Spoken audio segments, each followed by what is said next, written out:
Joining us with more on these suspects and the possibility of links to established terror groups is journalist and CBS News consultant Jerry Van Dyke. Good morning, Jerry. Good morning, Ed.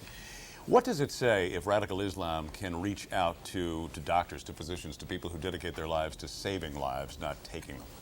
What it shows is that what we have is number 2 person in al-Qaeda himself is a physician. Ayman al-Zawahiri, he has dedicated his life to helping the young people. He was a pediatrician. He worked during the Afghan-Soviet War doing nothing but trying to help the wounded. And now what is he doing? He is in charge of al-Qaeda's, well, perhaps he is the intellectual head of al-Qaeda, and what is he doing? He is calling for jihad throughout the world. He's calling for the mujahideen everywhere to do whatever they can in every part of the world. That means anybody. Doesn't mean a militant, in any part of the world to attack American and Western interests. And what do those of whom we trust, we put our trust and we put our faith in. The Hippocratic Oath says what? More than anything else, do no harm. And now we have doctors, young men in England who have gone, it looks like, and tried to attack civilians, trying to hurt the innocent. What does this say about the state of radical Islam in the UK? What it shows is that it's getting worse. But what we had after 9/11, we had 1.3 million Muslims in the UK. 13% of these after 9/11 said they supported these attacks. This same 200,000 people said after the 7/7/2005 two bombings, yes, that we think this is a good thing. What we have here is a result, I think, because of the tremendous distaste, tremendous hatred, if you will, among many Muslims towards Tony Blair, the outgoing prime minister, for his support of President Bush in the war in Iraq. The war in Iraq has helped al-Qaeda get money. Many people thought in Afghanistan that the Taliban were making money from the poppies, and that was where their support was coming. No, the money is now coming from private donors throughout the Middle East as a result of the war in Iraq, and I think this is falling over into places like the UK.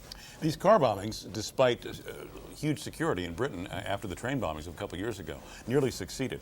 Could it happen over here, even though arguably our security is as good, if not better, than Britain's?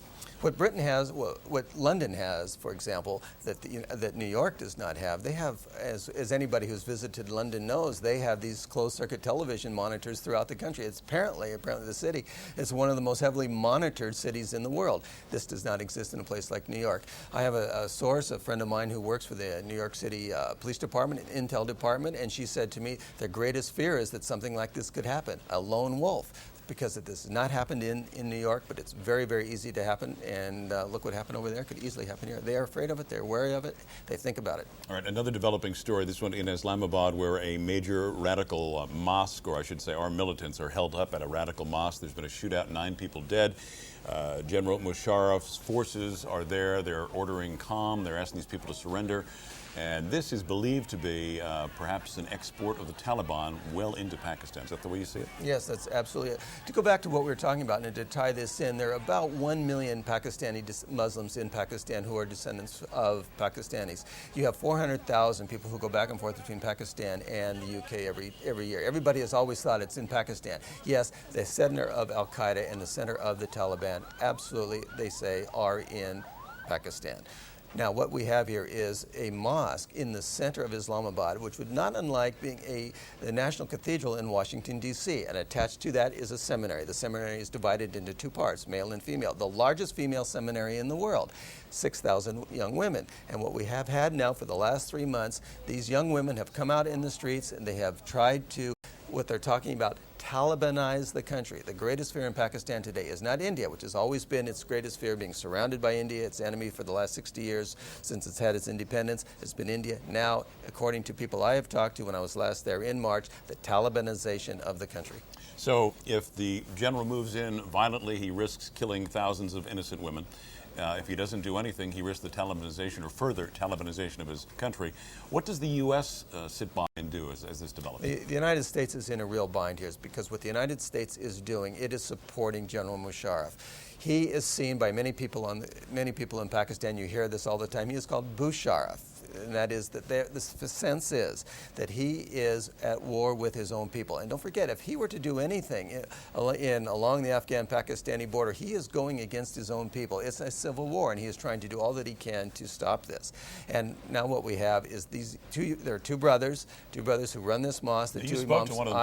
I spent 4 hours talking to Abdul Rashid Ghazi, most recently in January. He speaks excellent English. He said, oh, they're just students. You know how students are, let students be students. Well, now now what has happened in the last few hours. We've heard that 9 people have been killed. Is he on a suicide mission? We don't know yet, but his brother was killed, they say, by the intelligence agencies of Pakistan. Their father was killed a few years ago. There's a tremendous anger there.